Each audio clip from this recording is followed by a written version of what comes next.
আরেকটি অনিবার্য বিপ্লবের জন্য প্রস্তুতি নিতে হবে। আমরা বিএনপিকে বলছি, দেশ এবং জাতির স্বার্থে আপনারা ভুল করছেন। আপনারা ভুল সংশোধন করে জনগণের কাতারে আসুন, জনরায়কে সম্মান করুন। জনরায়কে সম্মান না করার পরিণতি কি হতে পারে দফায় দফায় দেখার পরেও যদি শিক্ষা না হয়, জীবনেও আপনাদের শিক্ষা হবে না। আসসালামু আলাইকুম ওয়া রাহমাতুল্লাহ। প্রিয় খুলনাবাসী, আপনারা কেমন আছেন? আলহামদুলিল্লাহি রাব্বিল আলামিন, ওয়াসসালাতু ওয়াসসালামু আলা রাসূলিহিল কারীম ওয়া আলা আলিহি ওয়া সাহবিহি ওয়া আহলি বাইতি আজমাইন। আমি লম্বা বক্তব্যের দিকে যাব না। আজকের দিনের বেশিরভাগ সময় অত্যন্ত কড়া রোদ ছিল। ভীষণ কষ্ট করে আপনারা এখানে বসে আছেন ঘন্টার পর ঘন্টা। আমি আপনাদের সকলকে গভীর কৃতজ্ঞতা জানাই, ধন্যবাদ জানাই, মোবারকবাদ জানাই। 11 দলের ডাকে আহত এই সমাবেশে হাজির হয়ে আপনারা আমাদের কাছ থেকে জানতে চান, আপনাদের আকাঙ্ক্ষার বাংলাদেশ গড়ে তোলার জন্য আমাদের আগামী দিনের ইশতেহার কি, আমাদের পরিকল্পনা কি, আমাদের বক্তব্য কি, তা জানার জন্য আজকে আপনারা এখানে হাজির হয়েছেন। ইতিমধ্যে নেতৃবৃন্দ সবিস্তারে বক্তব্য রেখেছেন। নতুন করে আমার বলার কিছুই নেই। তারপরেও যখন দাঁড়িয়েছি, দুই একটি কথা বলে ইনশাল্লাহ বিদায় নেব।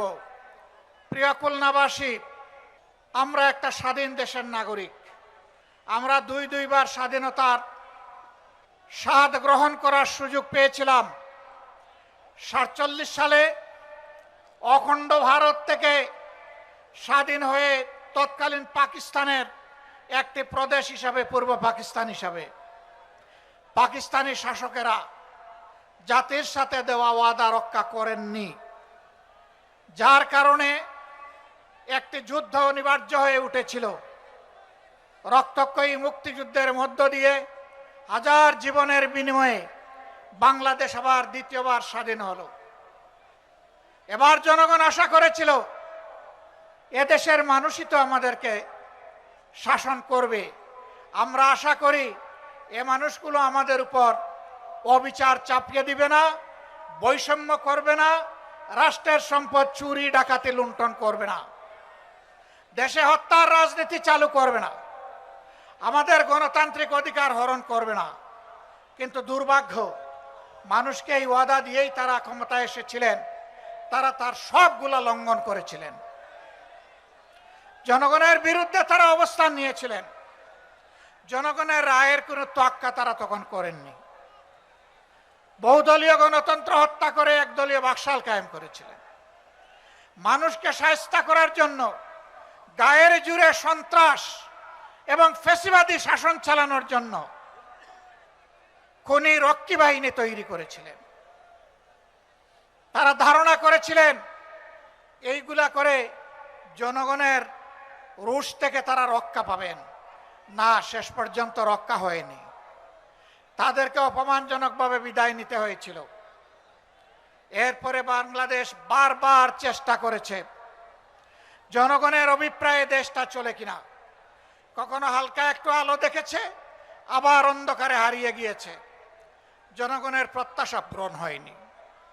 24 সালে আমাদের তরুণ ছাত্র যুব সমাজ তাদের ন্যায্য একটি অধিকারের দাবিতে আন্দোলন গড়ে তুলেছিল। 15.5 বছরের ফ্যাসিবাদী কায়দায় ছাত্র যুব সমাজের আন্দোলনকেও দমানোর চেষ্টা করা হলো। রাষ্ট্রের সকল বাহিনীকে লেলিয়ে দেওয়া হলো। নির্বিচারে মানুষ খুন করা হলো, পঙ্গু করা হলো। কিন্তু শেষ পর্যন্ত জনস্রোতের মুখে যারা একসময় দম্ভ করে বলতেন হাসিনা পালায় না, হাসিনা পালাতে জানে না, আপনি পালিয়েছেন, আপনি অপমানজনকভাবে পালিয়েছেন। এমনকি বড় আশা করেছিলেন দুপুরের ভাত খাবেন। আল্লাহ সেইটা এই রিজেক আপনার জন্য রাখেননি, সেই রিজেক আপনি মুখে তুলতে পারেননি। রান্না ভাত ফেলে দিয়ে আপনাকে বাংলাদেশ থেকে চলে যেতে হয়েছিল। কোথায় গিয়েছেন? 15.5 বছর যাদের সেবা দাসী হিসাবে আপনি কাজ করেছিলেন, তাদের কুলে গিয়ে আপনি আশ্রয় নিয়েছেন।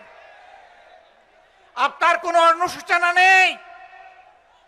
আপনি মানুষ খুন করলেন, আয়না করে মানুষদেরকে মানবতার জীবনযাপন করতে বাধ্য করলেন, অসংখ্য মানুষকে পঙ্গু করলেন, রাষ্ট্রের সকল প্রতিষ্ঠান ধ্বংস করলেন, ব্যাংক বিমা শেয়ার মার্কেট লুণ্ঠন করলেন, অর্থ বিদেশে পাচার করলেন। আপনি বেহায়া, আপনি নির্লজ্জ, আপনার কোনো অনুশোচনা নেই। উল্টা আপনি ওপার থেকে সুড়সুড়ি দেন, এই আপা এসে গেল। এত সুড়সুড়ির দরকার কি? একবার এসে গিয়ে দেখেন আশাটা কাকে বলে।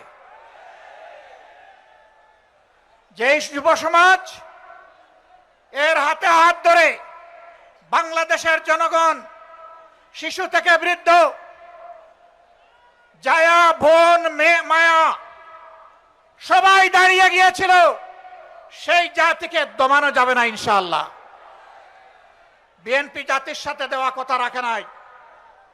আমরা বিএনপিকে বলছি, দেশ এবং জাতির স্বার্থে আপনারা ভুল করছেন, আপনারা ভুল সংশোধন করে জনগণের কাতারে আসুন, জনরায়কে সম্মান করুন। জনরায়কে সম্মান না করার পরিণতি কি হতে পারে দফায় দফায় দেখার পরেও যদি শিক্ষা না হয়, জীবনেও আপনাদের শিক্ষা হবে না। খুলনাবাসী, আমরা আপনাদেরকে কথা দিতে এসেছি। আপনারা যে রায় দিয়েছেন, আমরা সেই রায়টাই আপনাদের কাছে চেয়েছিলাম। আর আমরা বলেছিলাম এই রায় বাস্তবায়ন করা হবে, সংসদে গিয়ে আমাদের দায়িত্ব। চুরি ডাকাতি ইঞ্জিনিয়ারিং করে ভোট কেড়ে নেওয়া হয়েছে, নেওয়া হোক। আমরা সংসদে যা আছি তাই নিয়ে আমরা সিংহের মতো লড়াই করে যাব ইনশাআল্লাহ। আমরা জানি সহজে কানে পানি ঢুকবে না, তখন সিরিঞ্জ দিয়ে যদি ঢুকাইতে হয় সে পানি আমরা ঢুকাবো। যদি ফয়সালা সংসদে না হয়, তাহলে যেখানে কথা বলতে মাননীয় স্পিকার বলতে হয় না, যেখানে কথা বলতে স্পিকারের অনুমোদন লাগে না, সেই খুলনার মাঠ, বরিশালের মাঠ, চট্টগ্রামের মাঠ, কুমিল্লার মাঠ, সিলেটের মাঠ, ময়মনসিংহের মাঠ, রংপুরের মাঠ, রাজশাহীর মাঠ, বগুড়ার মাঠ, সব জায়গা থেকে আগ্নেয়গিরি তৈরি হবে।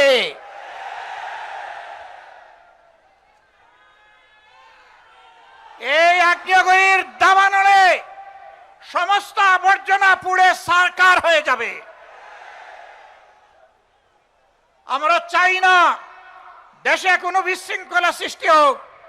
এ দেশকে আমরা ভালোবাসি। শত যন্ত্রণা বুকে নিয়ে আমরা নির্বাচনের ফলাফলকে আমরা মেনে নিয়েছি, কিন্তু একথা মনে করবেন না কেউ, নির্বাচনের ফলাফল দেশে একটা গৃহযুদ্ধ শুরু না হোক, সেই জন্য আমরা মেনে নিয়েছিলাম। আমরা কারো বাপদাদার চক্রাঙ্গানিকে আমরা পরোয়া করব না। অন্যায়ের কাছে আমরা মাথা নত করব না। আমাদের নেতৃবৃন্দ হাঁটতে হাঁটতে ফাঁসির তক্তায় দাঁড়িয়ে মুচকি হাসি দিয়ে আমাদেরকে শিখিয়ে দিয়েছেন, জাতির জন্য প্রয়োজনে তোমাদেরকে ওই মুচকি হাসি দেওয়ার জন্য তৈরি থাকতে হবে।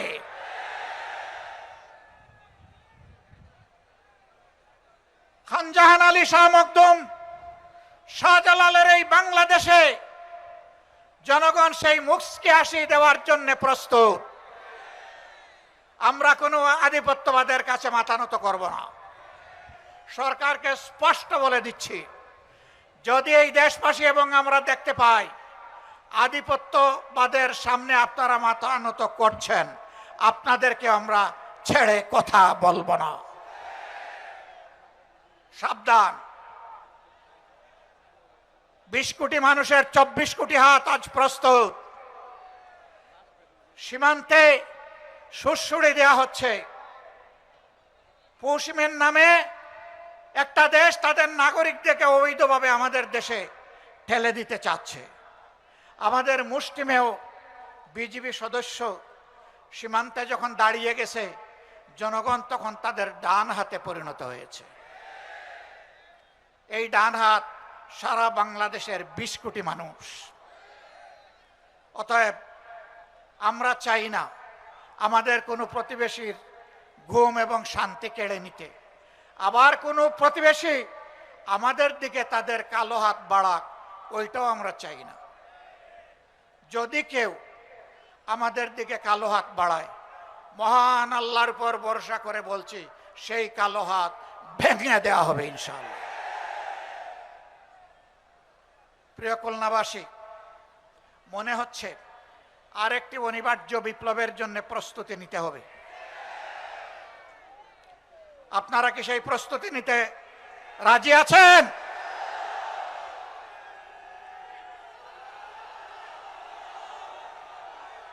সম্মানিত বন্ধুগণ, এই বিপ্লব কোনো দলকে ক্ষমতায় বসানোর জন্য নয়, কোনো গোষ্ঠী এবং পরিবারকে তুষামুদ করার জন্য নয়, কোনো আধিপত্যবাদের কাছে মাথা নত করার জন্য নয়, বরঞ্চ দুনিয়ার বুকে স্বাধীন সার্বভৌম রাষ্ট্র হিসাবে সম্মান, ইজ্জত, শক্তি, সাহস নিয়ে মাথা তুলে দাঁড়ানোর জন্য হবে আগামীর বিপ্লব ইনশাআল্লাহু তাআলা আজিম।